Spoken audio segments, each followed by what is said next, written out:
Ladies and gentlemen, welcome to This Life, a podcast by Mayorca Media. I'm your host, Felix Mayorca. Thank you so much for joining me once again. Before we get started, before I introduce my lovely guest, amazing guest, I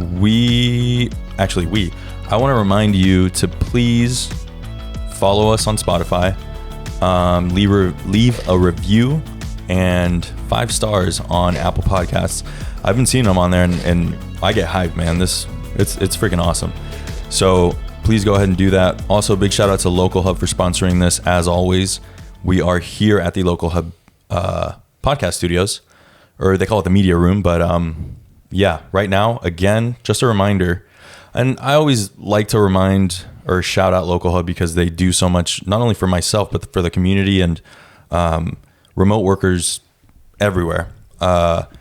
I want to remind everyone that right now, this month, and the month's almost over, which this month is September? Yeah.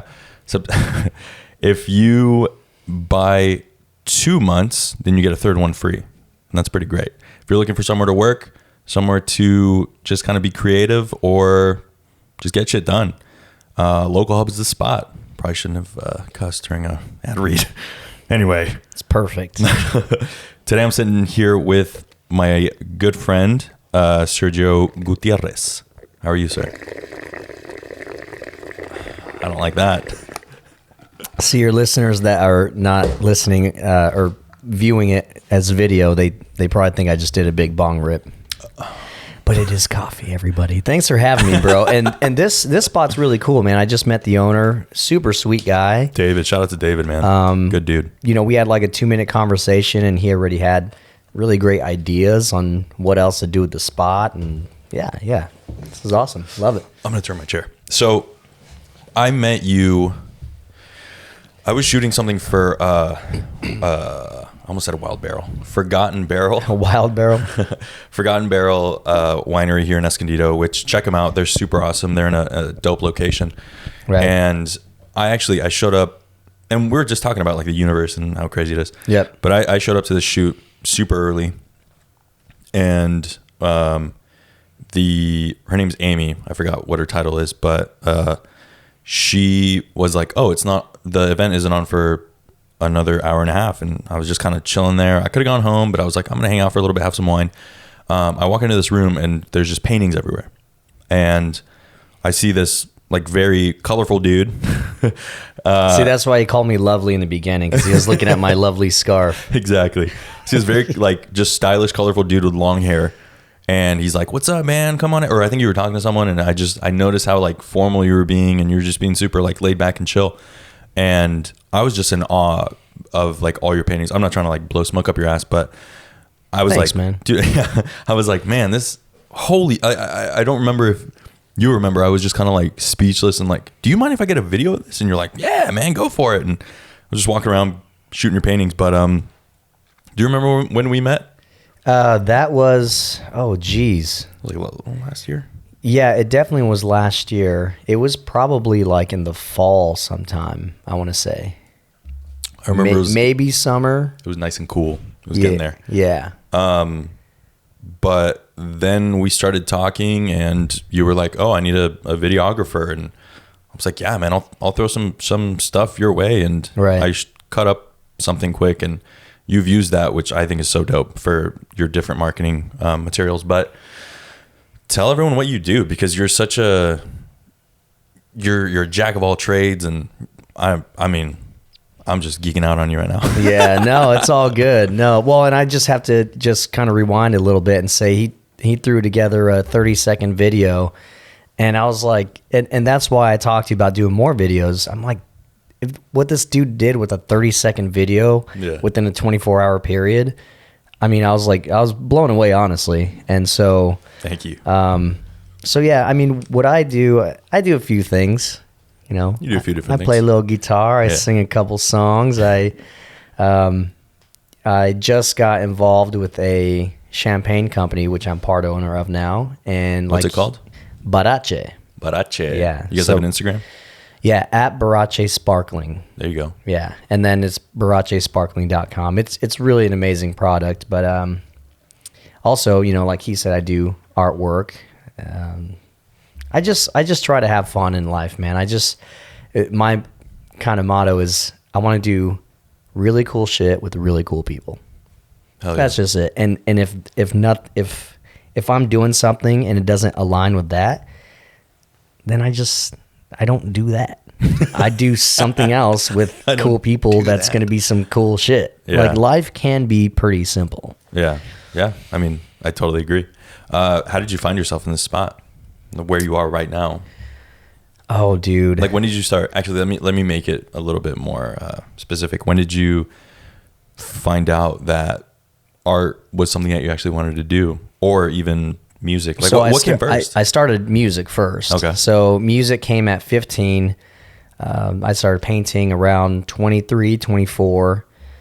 And yeah, started pretty much seeking other opportunities from there. I mean, you meet a lot of people at shows, and, you know, when you're an artist with an art gallery, a lot of people come in and they say, "Oh, you also do music? Well, what else do you do? Ha ha ha." And then I tell them, I'm like, "I also do this, this, and this." And they're like, "What? Yeah. You know, who are you?" You know?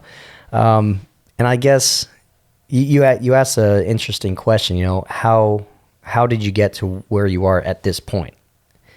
And the first thing that came to mind is like sowing seeds, man. And I've learned that, you know, you just gotta keep yourself open, dude, and just I don't even know how to explain it. Just love what you're doing, keep yourself open, talk to cool people, and magic happens, dude. Yeah.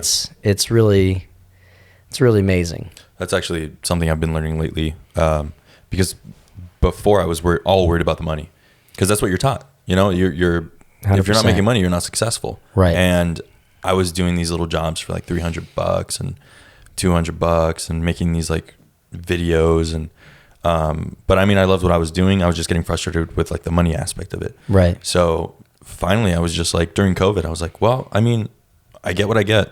Like, right. Well, whatever. And as soon as I started doing that and just started doing things even for myself, like my personal brand, I was like, oh, wow, people are hitting me up because, and you were saying before, I posted some videos on my personal Instagram about my depression.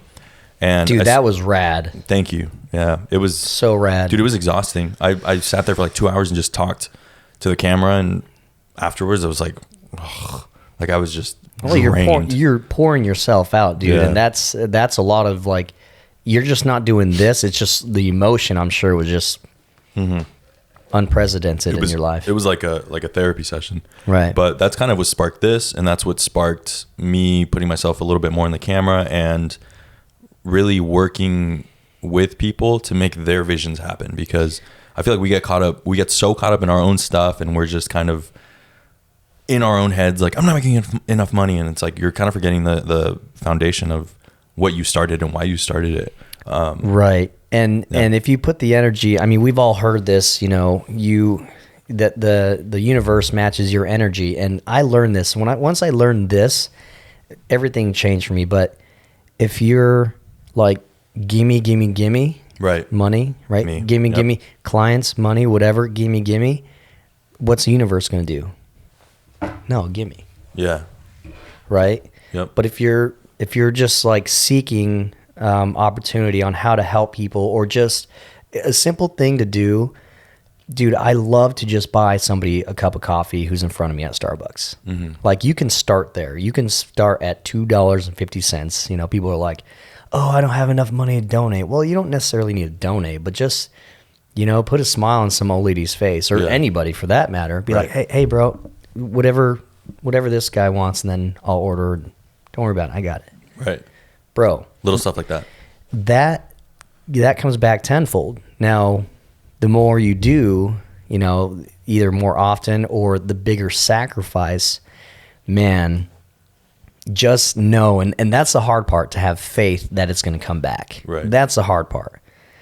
Because you're like, well, how? We think too logical, I think. How and when? Yeah, well, how and when? Like, no, but I'm in this position, and how is that going to... Dude, just relax, and as it says in the great book, you know, judge not by appearances. That's another thing I always keep in mind. It's like where I'm at. Okay, I want to be here. How am I going to get there? Just keep doing my thing. I'm not going to judge this moment I'm in now because I've been sowing seeds, and that's what it's all about too. Yeah. You know, thank God that all last year with my gallery and all the shows I played, you know, I saved up some money and I saw opportunity that's yielding to a lot of great things now. And this pandemic, you know, I'm very grateful and blessed to say that I've made more money than I did ever in my life. Right. Because it was planting those seeds. So, you know, and in your position, things don't happen, Things happen for you, right?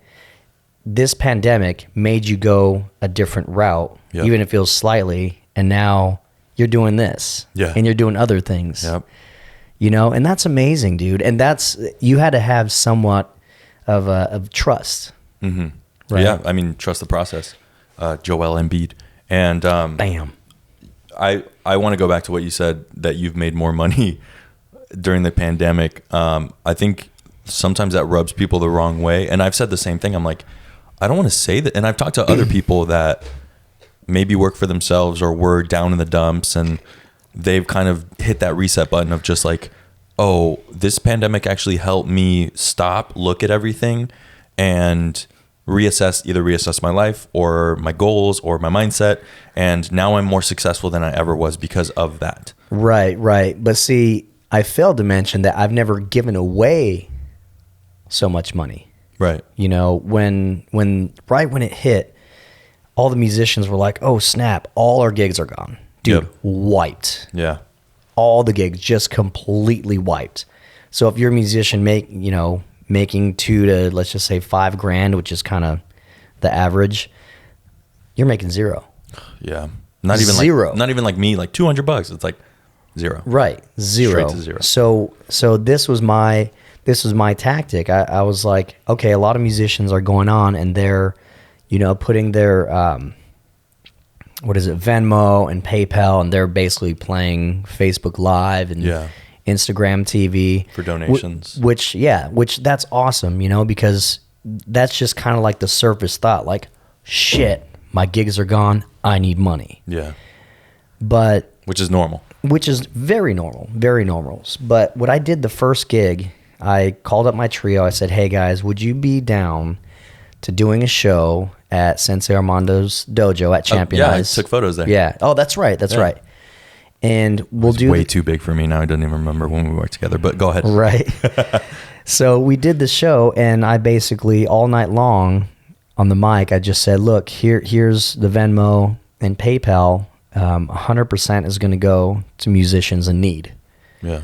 Right. And of course, dude, I could have used a couple bucks too, because I don't have endless money. Yeah. You know, I mean, I don't think anybody does. So dude, I mean, it was awesome. And I have to say, I got screwed over by a couple people who didn't use that money for what I thought they were going to use it for. But in my head, as long as you give. Yeah. As long as you're willing to give and help, I mean, that's the whole point. And so, yeah, I've made the most money I've made, but I'm not putting emphasis on the money. That's not important.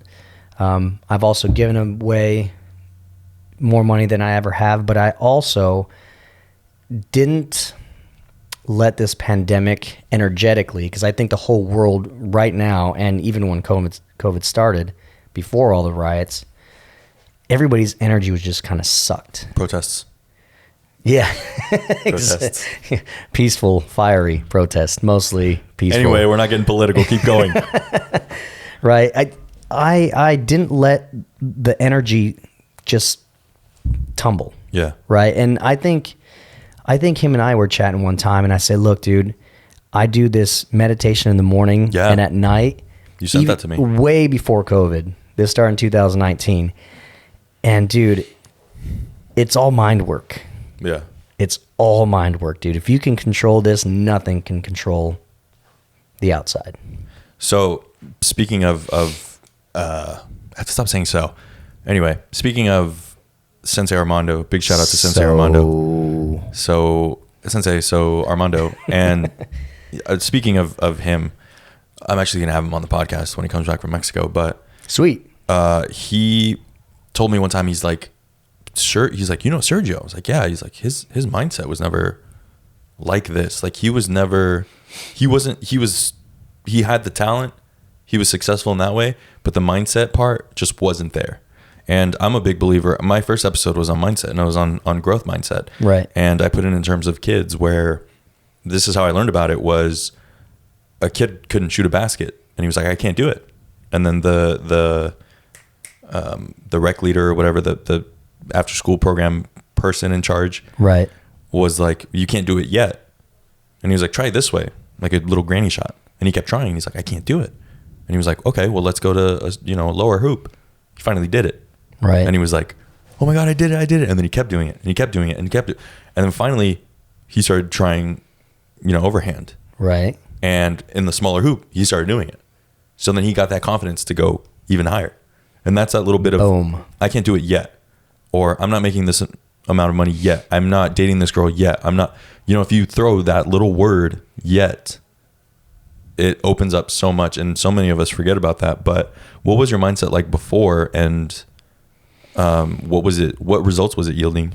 So I have to say, Sensei Armando really was one of the main guys that helped change the mindset. And a lot of it was about money. He changed because I think when people think about money, they're just like, oh, I want the green, right? Yeah. Nobody wants money.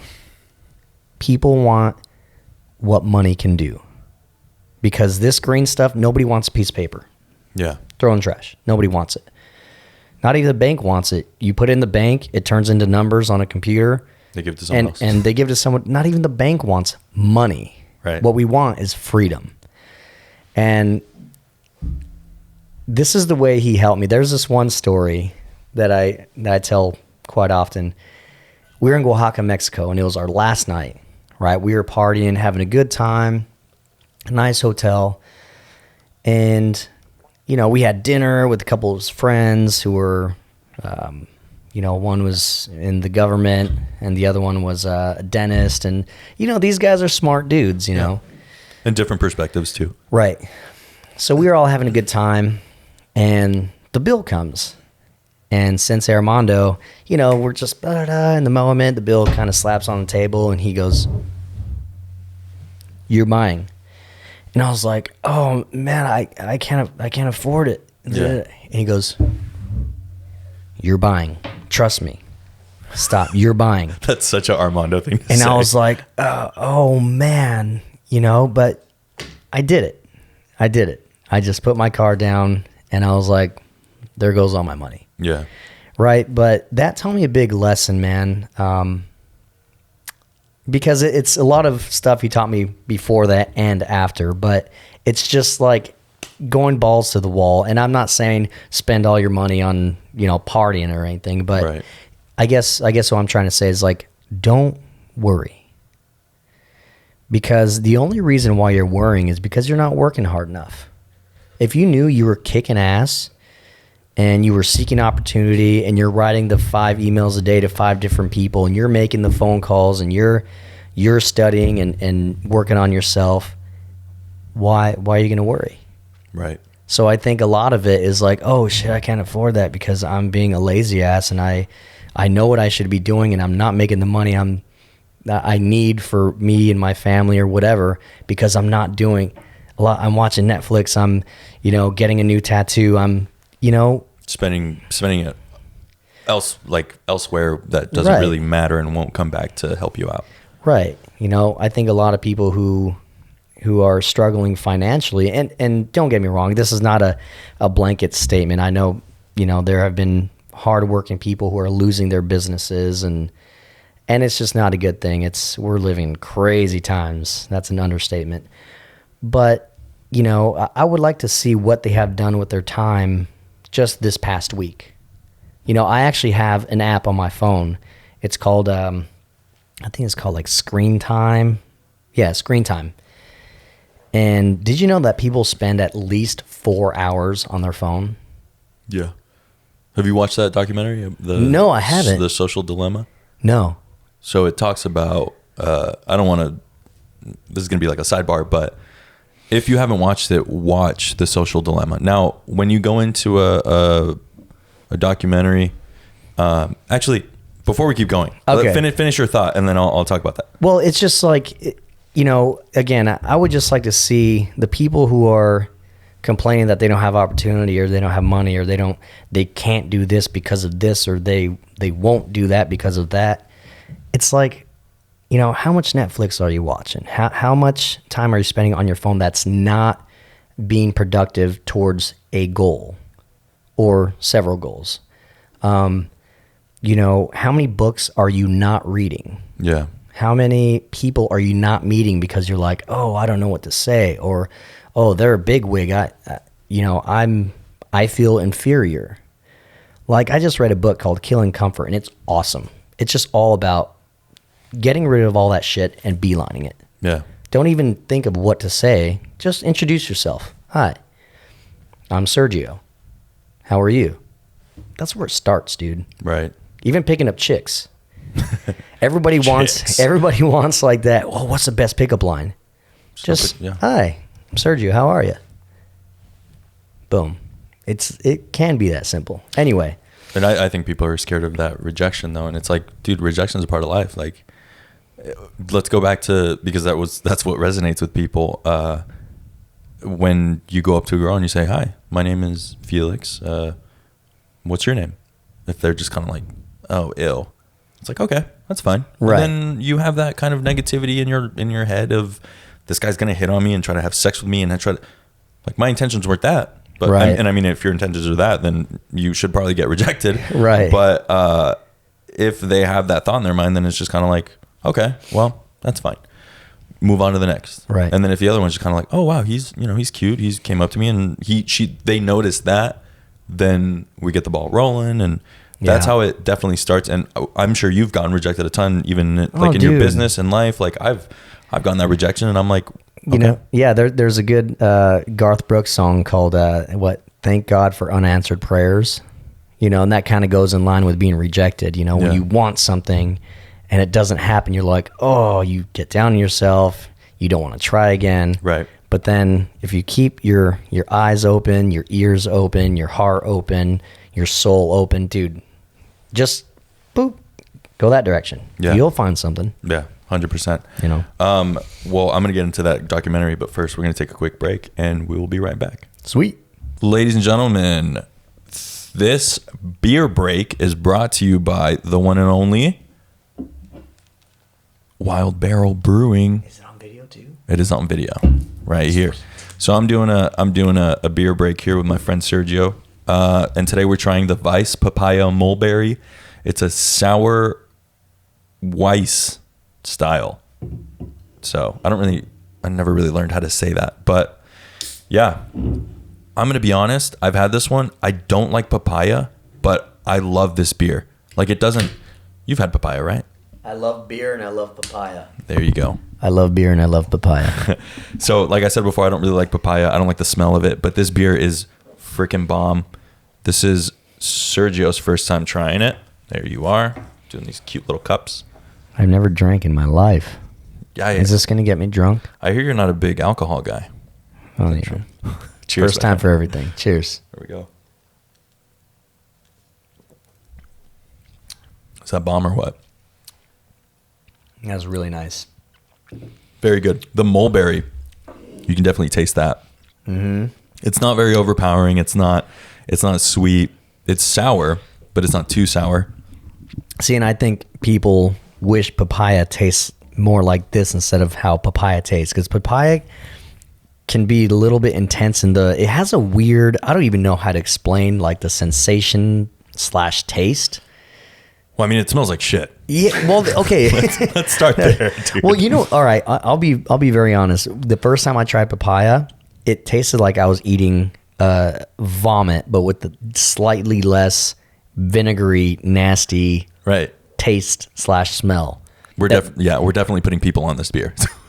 Well, no, that's what I'm saying. But it's papaya. This is what I think most people if you don't like papaya, you're gonna like this. That's my whole point. I know. I was like, this is really good. I hate papaya because blah blah blah blah blah blah.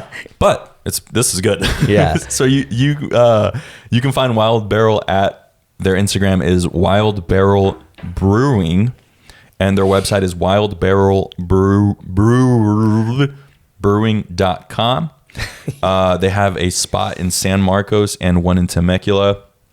Shout out to my friend Stephanie Ledesma. She did a little donation of beer for our beer break today. Yeah, go check them out. Give them a try. Ask for the papaya mulberry. It is amazing. Back to the show. And we're back. Wow, what a break.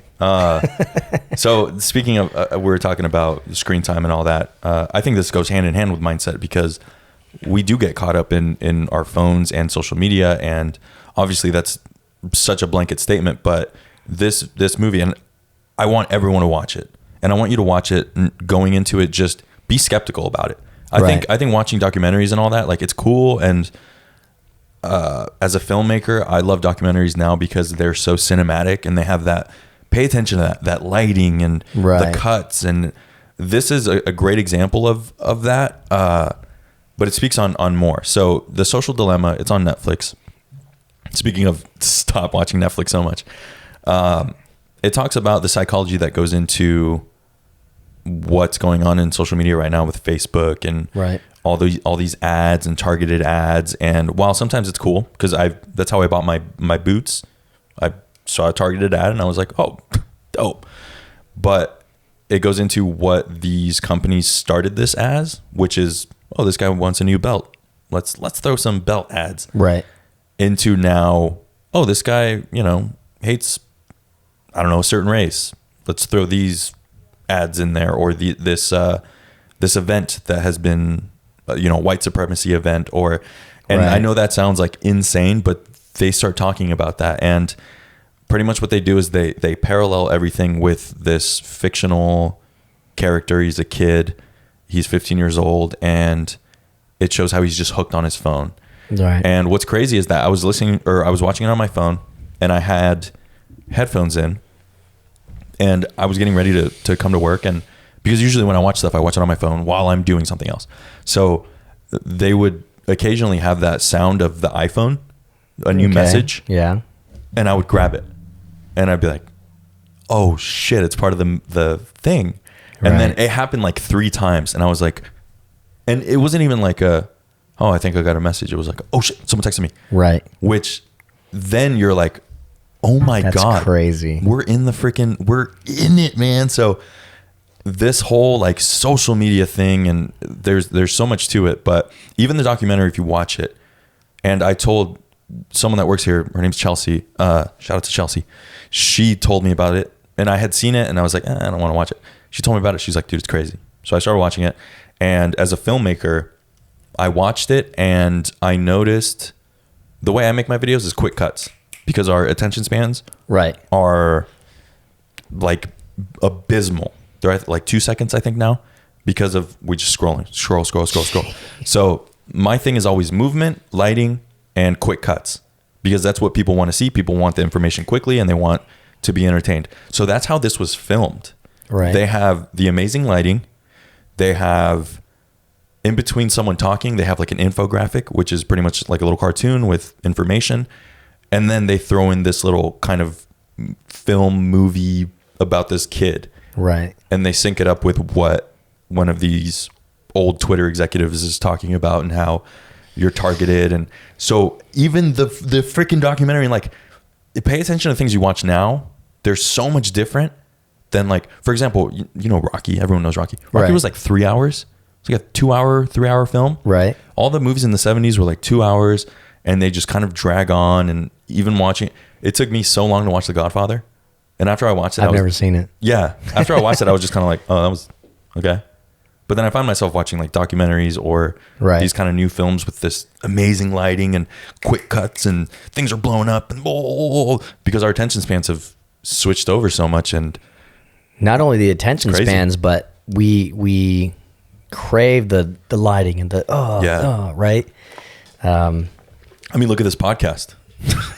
It's amazing. this like cinematic lighting I did because I wanted to add that touch of, hey, and on my business card I used to have videographer, and now it says cinematographer because I do lighting and I love it. I cut stuff up but anyway, I feel like I went on a rant and only 2 people are listening. No, it's so funny.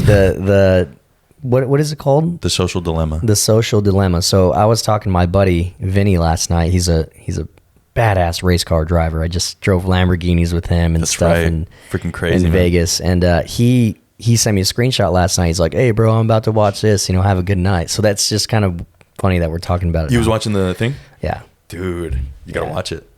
I gotta watch it. Speaking of, man, dude, it's crazy to meet passionate people in life. Is that a good segue? That's a great segue. I've never had a guest segue something, so well, there you go. I was like, oh my god. Yeah, no, 'cause it just kind of popped in my head because roll with it. Talking about earlier, like, how did you get here? Well, dude, I think a lot of it's like passion too. If you go around and ask people, what do you do for a living? Oh yeah, I work at a restaurant. It's even the body. Yeah. And it's kind of like the voice, Oh, what do you do? Well, I used to be this. But now. Yeah. But now I'm this. Yeah. Right? You get, really, the majority of the people are doing what they do not want to do. Like, nobody, and I'm not judging anybody. I mean, we need everybody to run everything. Yes. Right? We need people to have a position. But dude, talking to people like Sensei Armando, he eats, breathes, and thinks about karate. And a little communication tactic that I learned. When I talk to Sensei, I'm like, man, yeah, this business deal, we got to strike on it. Because he's talking about striking all the time. Right? And then when I talk to Vinny, the race car driver, I'm like, man, it's a green light. Let's go green light that or something we like got that, the green light, man. We're on the starting line.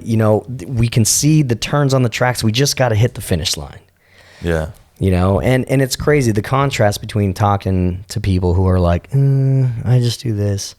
Bro, you talk to Sensei Armando, he's just passionate about it. Yeah. He's gonna be big. He always tells me that. He's gonna be big. It's gonna be, that's they always have hope, and they're just, man, they're riding it, you know? And even with Vinny, man, I just met him in Vegas, and we quickly became just bros. Like, we're gonna know each other for life, hands down. Man, when he talks about racing, this dude is almost, he's like on the verge of tears. Wow. It's really incredible. Yeah. And when I first met him, it was just like, hi, how are you? Just kind of small talk between 4 guys. And so I was like, aside from the speed and, we're guys, we like all that stuff, the risk. What do you love about it? He's like, dude, just grabbing the wheel and, he explains his job. Yeah. There's no comparison. Right. And he's in his late 30s and he's still just like on fire, dude. Hits that gas pedal in life. Hits that gas pedal in life, no matter what. Yeah, exactly. And it's people like that. Even my buddy, he's a Bellator fighter, Damn. Derek the Barbaric. Damn. He has a fight, I think, October 1st. And this dude, man, when you talk about fighting, I said, hey, man, when you get in the ring, like, how does it feel? And dude, again, their body language, like, they just like, bro, like, I'm not even mad. Like, this is just my job. Like, I'm at work and but I love to train because I train with this guy and we do this. They get excited. And that excitement, it's passion, right? And even the losses, I feel like they're like, well, yeah, I lost, but I'm going to come back even better. And now I know what to do differently. And right. Yeah. Well, see, and I think if everybody had that perspective, like, oh, I didn't get this job. Oh, I'm a loser. Yeah. No, these guys don't think that. Yeah. They think, okay, I know what I did wrong. I'm going to try this instead, differently. Yeah. Or now I know his fighting style. Now I know this guy's driving style. Now I know this guy's, whatever. I can adapt and overcome and beat that next time. If everybody just applied that to anything they want to do in life, you'll have what you want to have in life. How do you think someone gets to that passion point? I think I think everybody is actually born with some sort of passion or passions. Right. But they are too afraid to water that plant. Mm-hmm. So the people who get there to have that much passion, you don't find too often people having that much passion, but being a store clerk. Right. Right. They're either close to it, or they've done it, or they're doing it. Right. Yeah. But all that takes the watering of the plant, and just the overcoming. I had a friend recently say, "Man, but I'm just so afraid to fail." I said, "You know what? You are going to fail. We all have failed." Yep. Especially, and it stings more. That's the kicker. It stings more when we are trying to get to where we want to go and we fail, because it's what we want. Yeah. And then it's like, oh, I failed. It stings even more, but you don't fall all the way down. If you start from zero and your goal is 100%, you reach 50%, even if you fall that 0%, you already know how to get to the 50% mark. That's true. And then from 50%, you get to 62%. And then even maybe you fall to 13%. Yeah. But now between 13% and 62% what it took to get there. And that's the kind of like teeter-totter, the vertical teeter-totter that you got to play until you get there. I think people don't we're just not wired. I mean, I think we're wired that way, but we lose it along the way of we need stability. The Felix of, I'd say a year and a half ago, was just down in the dumps, extremely depressed because he was looking for a full-time job because that's what he was told he needed. And he had a college degree, and he was like, I need to do this because I have that college degree, and I need to do this because, I want to help communities. I was in community service. Everyone already knows this story, I hope. And I was going after these jobs, and like you said, I was like, this is my passion. And it was my passion. I was like, I love putting on events. I love doing this. I love, making all these kids smile, and like having parents come up to me and be like, hey, I know you from blah, blah, blah. And I'm like, yeah, for sure. But other people were in charge of that fate. And those were the people that were just like, you're not good enough. Oh, and that's all I heard. I always heard, oh, well, your resume says you've worked with kids a lot, but we're not really looking for that. Right. But I've done budget, and I've done this, and I've done that. And they're just kind of like, no. And I remember that from your first video. Yeah. Yeah. And that was that. And at the time, I looked at it as a failure. And honestly, even up to this point right now that we're sitting down, I've looked at it as like, I've had this big resentment against even certain people where I'm just like, man, you're going to get yours, Right. Because it's kind of hard. You get bitter about it. And now I look at it, I am working with my community. I am talking to people even from different communities. Mm-hmm. And maybe it's not at the scale I want to, but I'm going to get there. And I've done talks at my old high school. I've coached girls volleyball. And actually this Sunday, I'm doing a girl's wedding who I coached. Right. And I'm like, that always comes full circle. And you know who my second shooter is going to be is my old photography teacher, my former photography teacher, Miss Young. Shout out to Miss Young. And see, that's amazing, man. See what persistence gets you. Exactly. Persistence, man. Yep. Is huge. And I get people saying, hey, I recognize you. And I'm like, I don't know. Did you ever see me in Poway, or did you ever see me in Coronado? And they're like, no, you shot so-and-so's wedding. And I'm like, yeah. Or you were a guest at this wedding and you were talking about videography or photography or whatever. And this comes off as like what you're talking about, the passion. When people are like, what do you do? I used to be afraid to say, I'm a photographer. And that's how it would be. Because I was working in community service, but photography was a side job, and videography, cinematography was a side job, and it wasn't my main thing. And I didn't even, because I thought it wasn't sustainable. Well, also too, and I've said this in other podcasts before, but people fear failure, but they also fear success, man. Because if you've never been there, if you have photography as your side job and you don't know what it's like to make $5,000 for a wedding, Yep. and what equipment you will need and how it'll go and who will be your partner. You don't have any of that like dialed in because you've never done it. Right. So it doesn't seem real. Mm-hmm. You know, you fear that success. You're like, well, yeah, I would like to make $5,000 to shoot a wedding, but it's the B word. It's the baddest B word ever. Get rid of that from your vocabulary. But doesn't even exist. Yeah. You know, so exactly. And I heard this quote the other day that just like it says, think bigger and better than the best that you know. Okay. So pretty much try to surpass. Yeah. So think of like, how would my life, if my life was perfect, what would it be? Like, I want to live this grand life. And then you think about it. No. Now think bigger. Think double that, triple that, 10 times that. And then that's when it gets pretty scary. Yep. But it also makes what you initially thought look small. Yeah. So think better and bigger than what you already know. And then when you look back, you're just like, wow, I can't believe I couldn't hire a second shooter back in the day. I can't believe I have this equipment right now. I can't believe I have this stuff. Like every single day that I like, and I'm not even trying to flex, and I feel like we're just flexing this whole podcast, but like this is kind of we want that instant gratification, and it just doesn't get you that. But then when I look at this stuff, I'm like, shit, man. I remember I was using some $20 lights when I first started, and I would make it look amazing. And now that I have these resources and I have this stuff that I can use, like I can make it look even more amazing. But I'm not done. Right. So I'm going to keep going. And correct me if I'm wrong, but this came about through a situation that you didn't think about, right? Exactly. With your logical mind. Right. You know, you're just like, wow, I need this. I'm going to keep working, keep making those connections. You kept working, kept making the connections. Boom. Yep.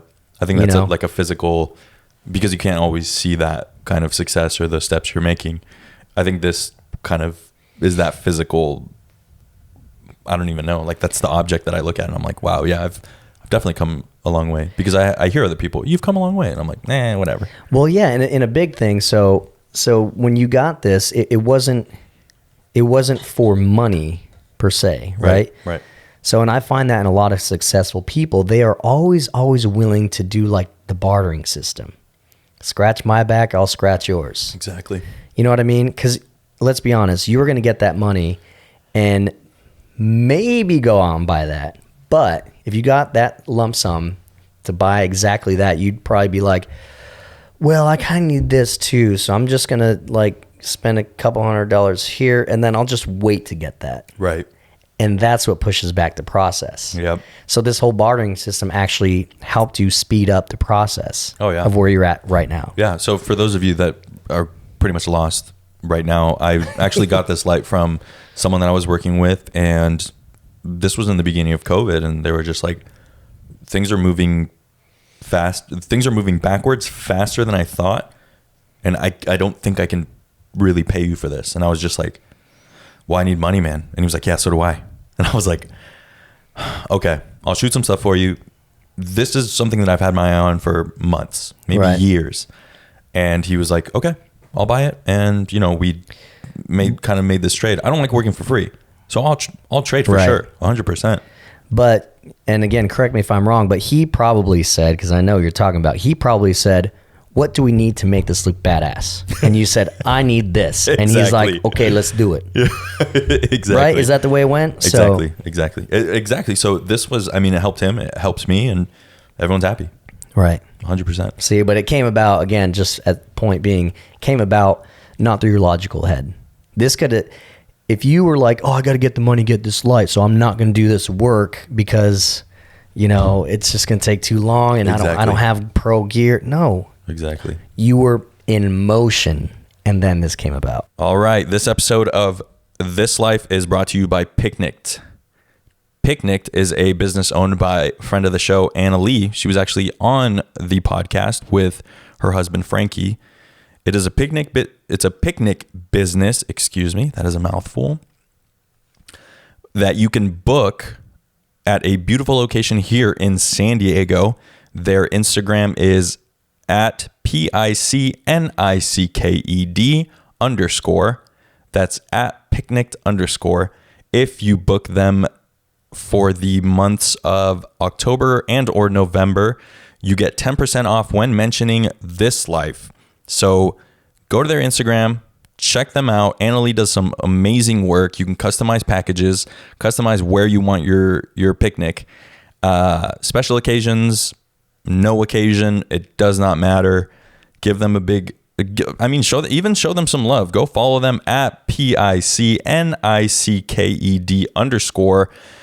If you're choosing to book something or you're looking to book something, mention ThisLife and you get 10% off your bookings for October and November. Back to the show. I spoke about myself and how I was back in the day, like depressed and just looking for a full-time job because that's what I thought I needed. Right.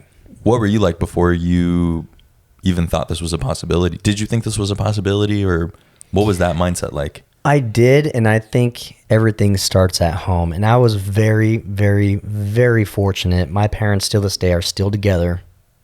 You know, they're still in love. Same. Yep. You know, and very supportive. I'll tell you where my earliest recollection is when I would do little tribal tattoos on kids at school.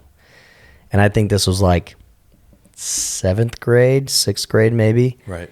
And I would do these cool little tribal tattoos with just a regular Bic pen, nothing fancy. I do them on myself first. Uh-huh.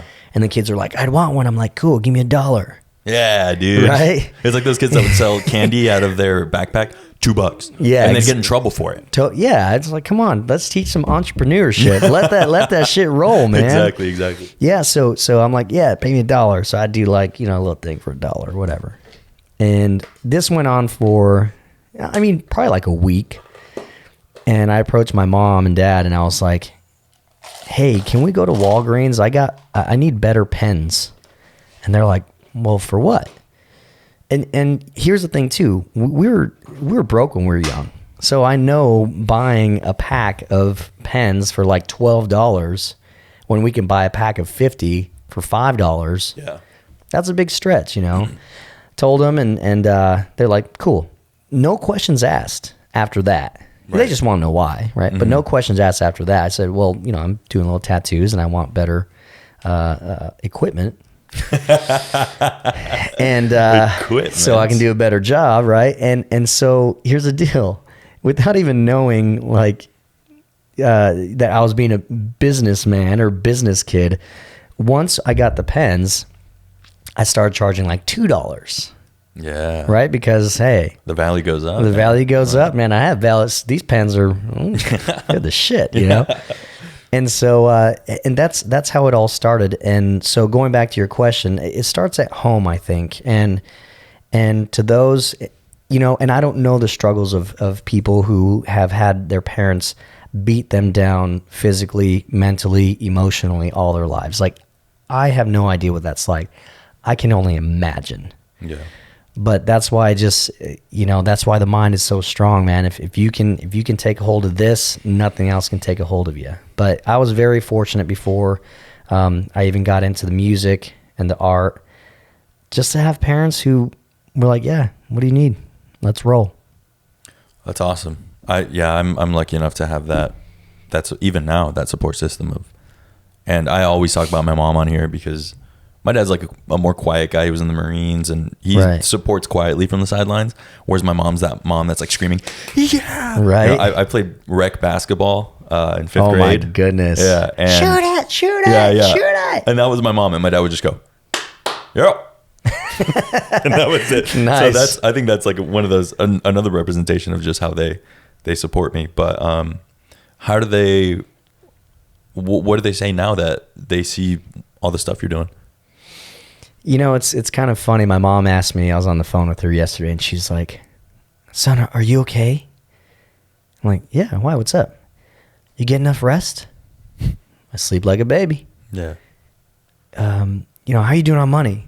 I'm like, Mom, I'm good. I got a few people who ordered some paintings, and, I'm selling some of my Barache champagne, sparkling wine, and I just booked a gig. I'm traveling to Kansas City next. Playing a gig out there. Perfect client. kind of a little side note. Perfect client emails me and says, "Hey man, we want you to play for an hour and a half in Kansas City for my son's rehearsal dinner, and we will buy your flight, get you a room for all 3 days, pay all your food, and we want to give you $3,000. Damn. That's a dream, man. Boom. You know? That's awesome. Anyway, where was I going before that? Your mom. Yeah, she was making sure that I was good, you know, and so she still worries, but they're very proud of me. They're proud of all their sons, you know, because we do work hard, man, and that's what they instilled in us too, to work hard. But now I've learned it's not how hard you work; it's how you work it too. Right. You know, I work my ass off, but I also do things that are going to move the needle. I think a lot of people are like, yeah, I'm so busy. Okay, well, what's your busyness?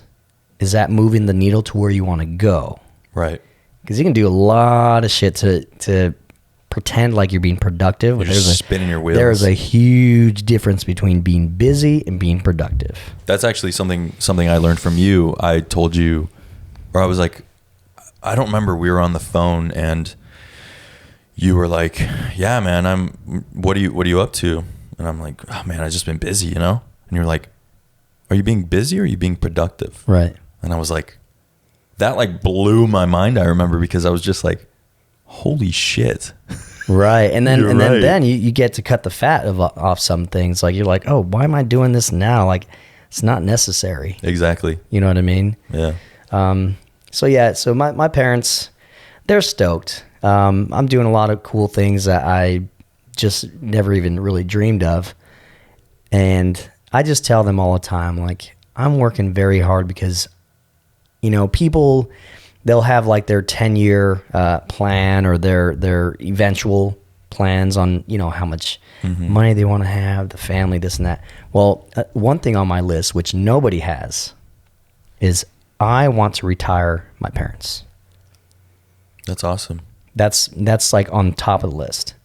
That's a great goal. Like, I want to retire my parents. I want to be able to just be like, okay, I want to pay off your house. And then, you know what? I want to retire you. You want to travel? Do it. Yeah. What do you need? Yeah. There you go. Flip the switch and be like, or how are you doing on money? Totally. Are you getting enough sleep? Let's get you another mattress. Totally. Yeah. Yeah. So that's the big goal. That's a good goal. That's a great goal to have. Well, I'm getting hungry, so. Dude, that's so, my stomach just went, Yeah, I was like, hey-o. Yeah. Sergio, I want to thank you so much for coming out here and doing this podcast.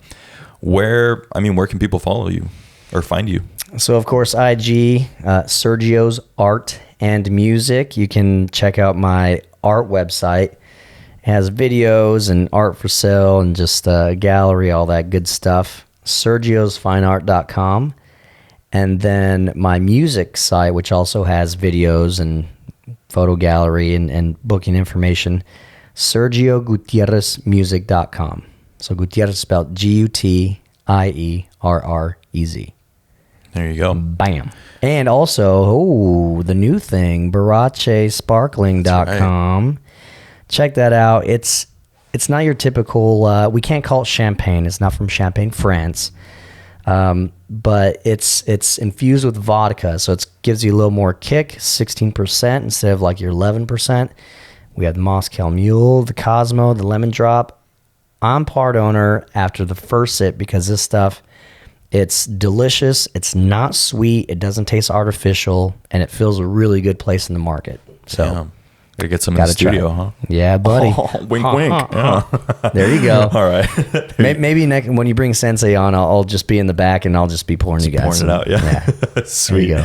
And you can find me, as always, at Mayorca Media on Instagram, mayorcamedia.com. A lot of people have been asking me where the videos and stuff are. You can find it on YouTube, or you can just go on mayorcamedia.com. There's a little tab called ThisLife on there, and that's where I have the video and the audio. I'm on Spotify too and Apple Podcasts. So Sergio, again, thank you so much for being on here. Dude, keep doing great work, man. I'm trying, man. You're awesome. You're awesome. You're becoming an inspiration to a lot of people. I hope you know. Appreciate that, man. Thank you. Yeah, buddy. Everyone else, thanks so much for listening, and I will see you next time on This Life, a podcast by Mayorca Media. We're out. Thanks, guys. Woo!